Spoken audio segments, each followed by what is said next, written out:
So I decided to do my story map on dogs in the education system. We have the guide for what to be talked about. We have our learning objectives. We have history, therapy and service dogs, and classroom dogs. These are the topics that will be discussed in this presentation. First off is the introduction and history. Dogs are humankind's best friend. We have known them, they are pets of the family, they are our loved ones, and they help us in all types of tasks and daily activities, and just being a general companion for us. As you can see in this picture, we have all different types of breeds of dogs, from small all the way to large. And we have dogs, not only are they pets, but they serve in things such as trials and beauty, obedience, and agility.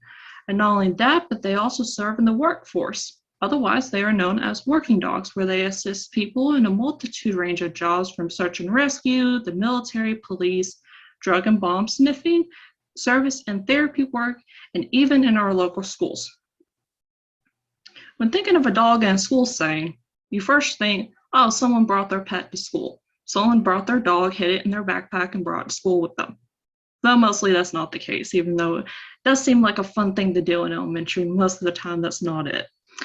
Dogs play a vital role in individuals' lives in the school setting by taking roles as a therapy dog, a service dog, or a classroom dog, according to Solomon, 2010.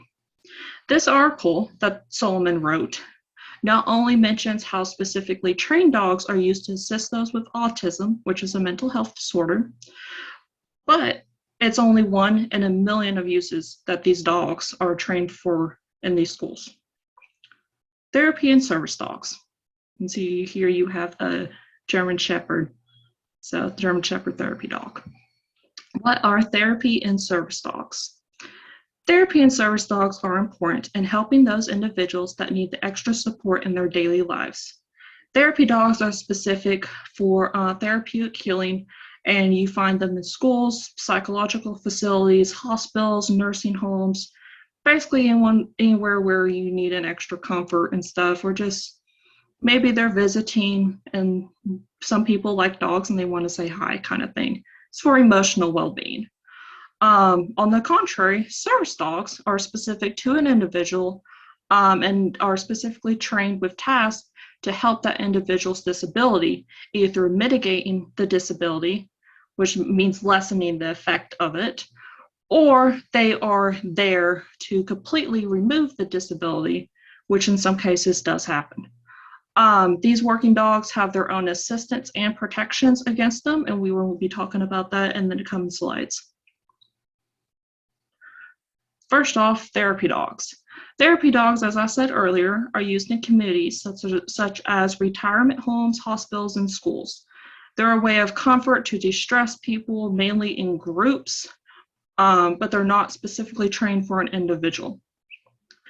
One of these dogs, there was a Spectrum News report given about a couple weeks ago in the month of October, where a feature was done on a local therapy dog in one of the Volusia County schools named Blaze. As you can see here, Blaze is a regular member of the school, and he provides support and stuff for the students as a means of comfort and support for them, but also too as a member of the classroom and helping them learn and study their education. There's also a report written on this. Not only is there a video for Volusia schools detailing this interaction, but there is also a news report written by Nicole Griffin, who was the one who covered this report recording and interview over on the mynews13.com website. Service dogs. Service dogs, as I mentioned earlier, are specific to an individual and trained to help with their disability through a trained task. These dogs are able to access any public space according under the ADA. As the ADA is only in America, that does not necessarily mean all service dogs have all rights that the ADA provides in every single country. But the ADA, as I forgot to mention, is the American with Disabilities Act, which is basically an act that gives protections for people with disabilities and does include a whole range variety on service dogs specifically. Different types of service dogs, you may have seen some assisting people who are blind or people who are in wheelchairs, but that is not all. There is also service dogs, including medical alert dogs, mobility dogs, wheelchair dogs, psychological, PTSD, autism, seizure alert, and guide for the visual impaired and hard of hearing, according to Crope and Shope 2017. Service dogs are able to be seen all over the place.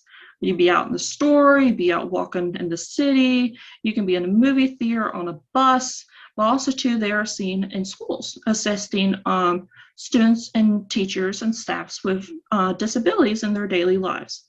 These dogs are able to attend schools because school is a public place under the ADA. It is considered a public place. Even private schools and charter schools, they are public places, and these dogs must have access granted to them with no charge fees or no inhibitors or anything such as that.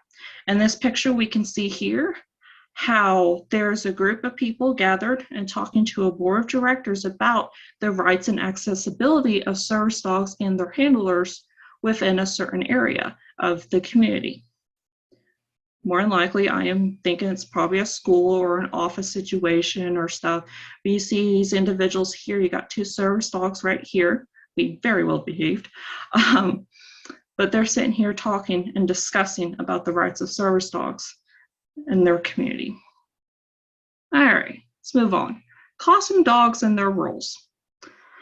All right, not only their service dogs, but therapy dogs have a role specifically in classrooms, not only just in the general facility, but also too within the actual classroom and interaction between the students and the teacher themselves. As we can see in this picture right here with the little German Shepherd and the girl and the adult, and they're reading a book. All right. These therapy dogs are trained.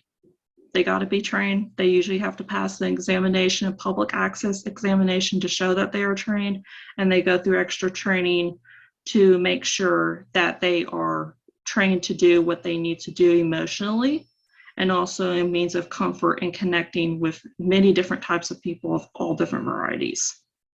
They are also considered staff of the school. Many schools declare them as actual students. Some consider them members of the staff, and some just consider them as dogs. Like, there's many different considerations and names for them and stuff. Not like one of the positive things is having a therapy dog in the classroom not only takes on the task of creating a calming and relaxing atmosphere, but also assists students in their learning. One of these examples was in an article by Duritzkova and many other authors, I think I'm saying that name right, I'm not for sure, in 2020, mentioning an article about dogs assisting two kids in the classroom who had ADHD. And they were assessed on testing, just a general test of their knowledge and behavior and like understanding of things at the beginning of the school year. And then they were allowed to interact with the dogs. The dogs were there in the classroom present. They maybe got to sit and the dogs could assist them with reading or something, as you can see in this picture here, and also to this picture here. But you have all that. You have that throughout the school year. As long as they're the regular learning, they're in a classroom, they're not treated any different. There's just the dog in the classroom. That's the only difference, is the dog is there. And at the end of the school year, they did the exact same test, exact same thing where they tested their knowledge and their learning and stuff. And it was surprising because the results compared to the beginning from the end were significantly better at the end. These children had high improvements in their individual selves and of their learning capacity from the beginning of the school year to the end of the school year by the presence of these dogs. Another instance of dogs being in the classroom and very much helping students is from another article by Dee Niesel in 2016. that tells of separate incidents of when dogs were in schools and the positive impact they brought. One teacher had brought her therapy dog, her Rottweiler, into the classroom the day after the class had read a book about dogs. She decided to bring her dog in to introduce her dog to the students instead of having the dog like just normally in the school. And her students were so well behaved.